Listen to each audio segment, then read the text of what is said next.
আজকে আমরা অভিনব উপায়ে √31 অঙ্কন করব। তো এই জন্য প্রথমে আমরা একটা সরলরেখা টানলাম, যে কোনো একটা সরলরেখা। এখানে একটা বিন্দু নিলাম। সরলরেখাটা যদি আমি PQ দিই, তো এ একটা বিন্দু, এই বিন্দুতে আমরা লম্ব অঙ্কন করব এই সরলরেখাটার উপর। লম্বটা এই পদ্ধতিতে আমরা লম্বটা অঙ্কন করছি। এখান থেকে দুটো চাপ কেটে নিলাম, এই বিন্দু থেকে যে কোনো মাপের। এবার এখান থেকে লম্ব অঙ্কন করব।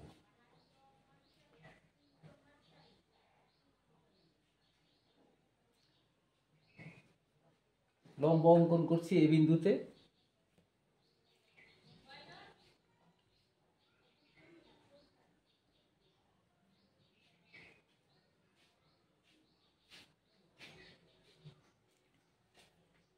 এই বিন্দু থেকে এবার এপি থেকে আমরা 1 সেন্টিমিটার, এই যে এখানে 1 সেন্টিমিটার আছে, 1 সেন্টিমিটার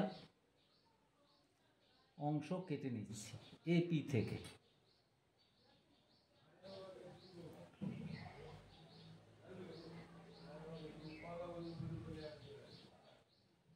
এটার নাম যদি আমি বি দিই,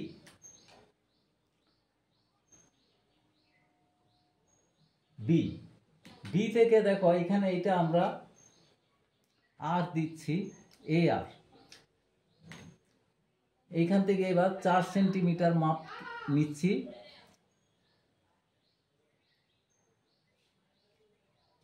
খুবই সহজ পদ্ধতি। এবার বি বিন্দুকে কেন্দ্র করে এখান থেকে আমরা 4 সেন্টিমিটার কেটে নিলাম এ আর থেকে। আবার এ কিউ থেকে আমরা এখানে 4 সেন্টিমিটার কেটে নিলাম। তাহলে আমরা এবার এইটা যুক্ত করে দিচ্ছি। এটা হচ্ছে 4 সেন্টিমিটার।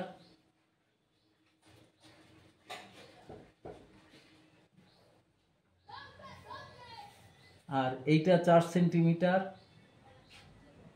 এইটা হচ্ছে 1 সেন্টিমিটার, এইটাও 4 সেন্টিমিটার। এটা যদি আমরা নাম দিয়ে থাকি, এটা যদি বি নাম দিই, আর এটা হচ্ছে 4 সেন্টিমিটার সি, তাহলে এই বিসি হবে √31।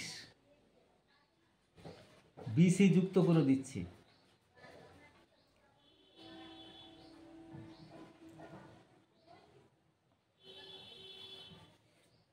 এই বিসি হবে বিসি ইকুয়াল টু √31। তাহলে আমরা অঙ্কনগুলো কি করলাম সেটা একটু লিখে দিচ্ছি। এ বি ইকুয়াল টু হচ্ছে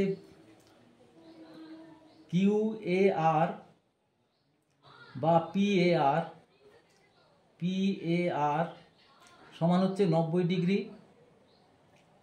এ বি ইকুয়াল টু হচ্ছে 1 সেন্টিমিটার। এই অঙ্কনগুলো আমরা আঁকলাম। এটা বি ডবল হয়ে গেছে, তাহলে এটা বির পরিবর্তে নাম দিয়ে দাও একটা D, eddy.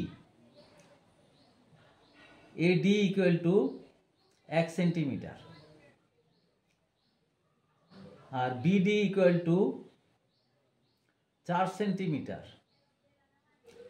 AC equal to 4 centimetre. এই হলো আমাদের অঙ্কনের পদ্ধতি। আর এবার তাহলে বিসি ইকুয়াল টু হয়ে গেল √31। এইটাই আমাদের করার কথা ছিল, সেটাই আমরা করে দিলাম।